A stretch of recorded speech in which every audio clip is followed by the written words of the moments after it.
Kubor nakaslem jong unongsan Hima.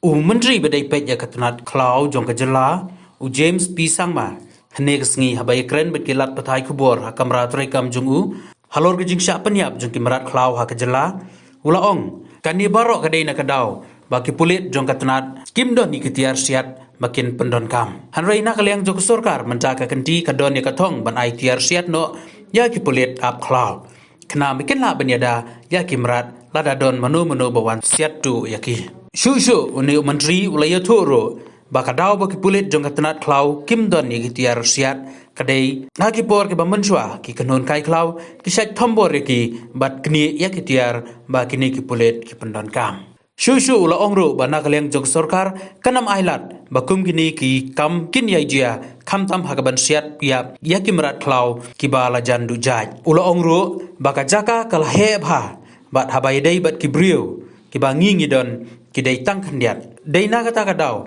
ba ka sem sitom ya ki pulit ba kin la ban blek sabaro ki banta ki badon ha ka jela.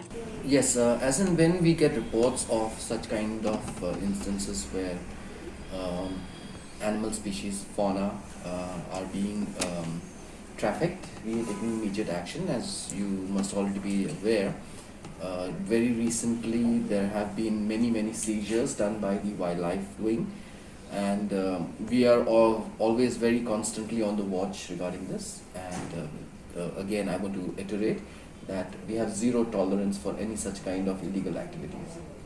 But isn't it surprising, or with the recent, like you've mentioned, the seizure that was made in this, there was an exotic animal trafficking racket busted in Meghalaya and the home of one of Assam Rifles Jawan.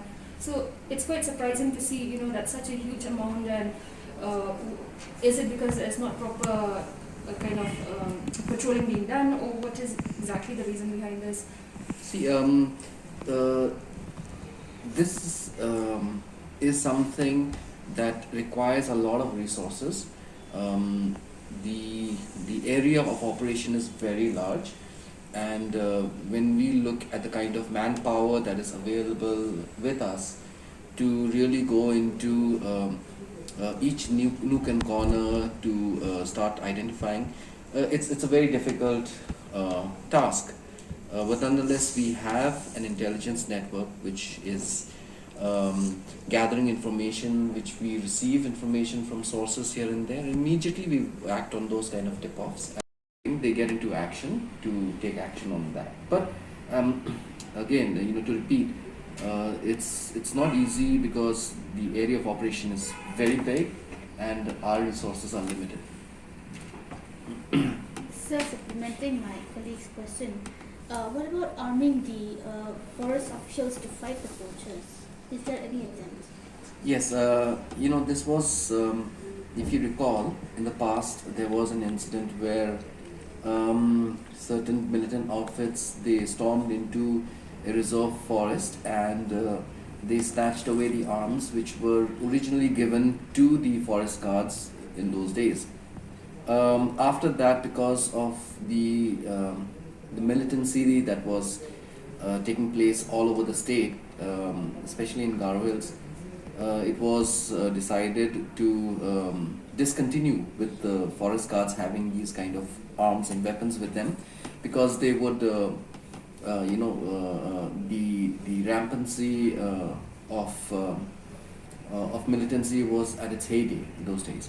But now we all know that Meghalaya is peaceful. It has come to the end of militancy, and we are now looking at going back to that arming of our forest guards so that they can do their duties better. And this proposal is being processed right now. Just to Meghalaya, climate change is a reality, and I think that we are all trying to come to grips with that, and everyone is talking about how we can mitigate the kind of losses that we face because of climate change, how we can adapt to this new scenario. But I believe that as responsible citizens, as a responsible government, it is our duty to make sure that we do or we play our part in ensuring that we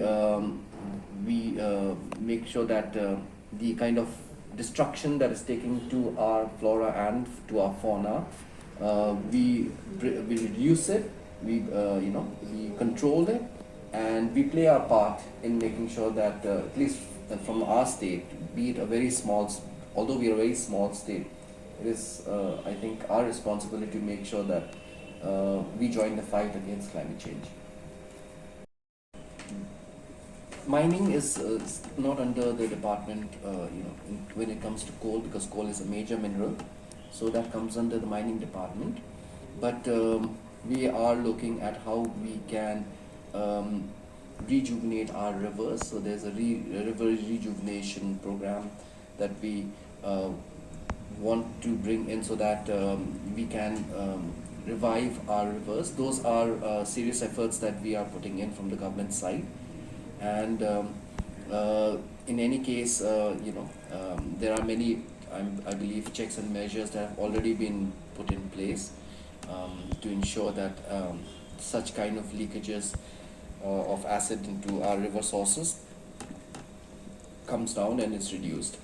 It is very important that we start acting on this. We urge those landowners who own the land, where the catchment areas fall, that they should come forward and collaborate with the government in ensuring that we afforest those those catchment areas so that we can reduce the amount of topsoil eroding and destruction of those catchment areas. So have you identified the catchment areas that are in serious degradation? Yes, the process of identification of these catchment areas is, I have instructed the Forest Department to come up with a comprehensive plan. So this comprehensive plan involves not just identification of the land, but also identifying the owners, in terms of what is the kind of ownership, whether the land belongs to community, whether the land belongs to individuals, the level of degradation that has taken place, and also to come up with an action plan in terms of how we can stop this this degradation and deforestation taking place, and arrest the flow of arrest the soil erosion that is taking place. Yes, we are already looking at how we can tackle that. It is going to be a very challenging and very important task. Challenging because it's not just the forest department, but it has to be interdepartmental coordination that has to take place between the urban affairs, between soil and water conservation, between water resources, and with the forest and environment department. So that kind of synergy and cooperation is required, and coordination is required.